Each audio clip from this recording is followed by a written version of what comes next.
Today we're going to be working on the 2014 Jetta SportsWagen. It's a 2.0 turbo diesel, and it had a check engine light came on, and the code was P048C, which is the exhaust pressure control valve. And there's this little motor, one connection, and a flapper that sits right here between the exhaust.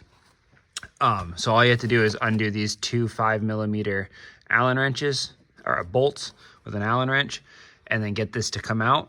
And then once you do, you just loosen up the flapper that's inside here. What happens is it gets stuck in the closed position and doesn't automatically retract, and that's what throws your code.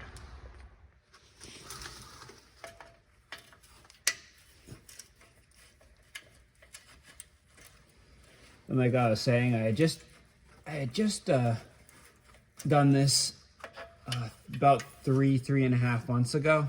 Done the same process, but this time what I'll do is I'll put some Never Seas on it, which should help it stay loosened up. So from Volkswagen, this part new is $503. So you can buy an off-brand one for only a couple $100, but I'm just gonna try and loosen this up again and go from there. Last time I loosened it up, but I didn't put anything on it, and it lasted 3 months. So this time, hopefully it'll last a little longer.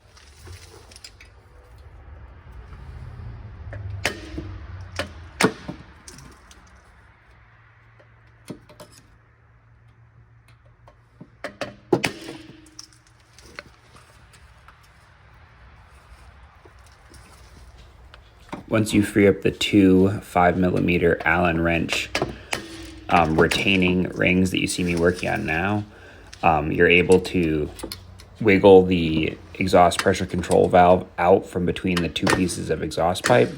I'm not sure why that part didn't get recorded.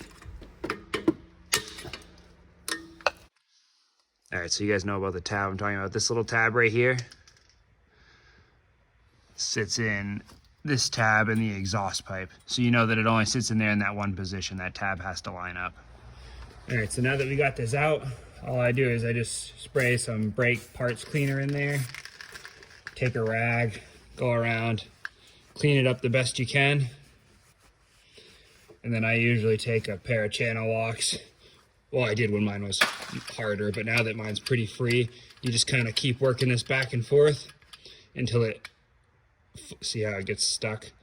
It's supposed to fully retract all the way to there. So you just take it and you keep working this mechanism back and forth, and it's connected to this spring, so you could spray this with some WD-40 or something to help you free it up. And then this is where I'm going to put that Never Seas in here, and hopefully it'll make it last longer than it did the first time.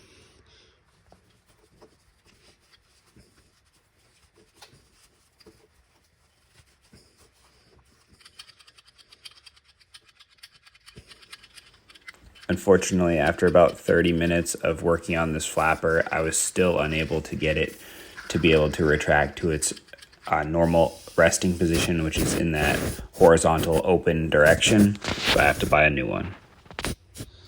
So this is the new one I bought from FCP Euro. This is how the flapper is supposed to retract when the power is cut from it.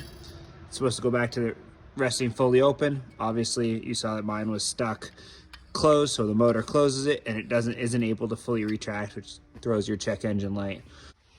All right, so we're back under the car. This is the old one. I just made it so it stayed open. I'll show you how I did that. But anyway, while you're under here, you want to undo this electrical connector. All right, now I mentioned that I made this so it stayed open. See how it's in the open position? All I did was cut this little tab off right here. I just ground it off, and it used to sit inside this little notch on the motor. So even when the motor was activated now, it wasn't able to turn this flapper. So I knew that at least the exhaust wouldn't build up in the exhaust pipe. So that's what my solution was until my new one came in. This is that little tab there that I ground off, so the motor and the flapper were no longer connected. All right, now that we have it out, all you gotta do is put the new one in. Obviously, same thing. There's that little tab right here that sits in the slot. So just, my exhaust is still warm because I was able to do this fairly quickly this time.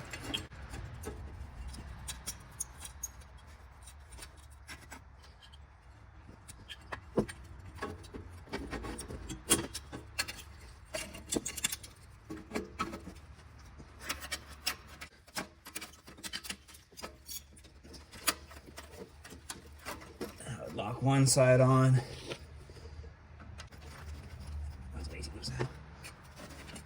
But just make sure it grabs the exhaust pipe that feeds into the part you just purchased, and the exhaust control valve. So you're pinching these two together when you lock this down. And then you do the same thing with the lip of the exhaust that's leaving the exhaust control valve. Like that.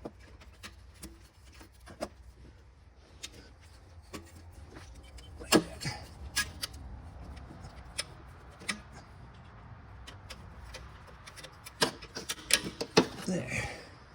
And then just tighten these down and pop your electrical connection back on there.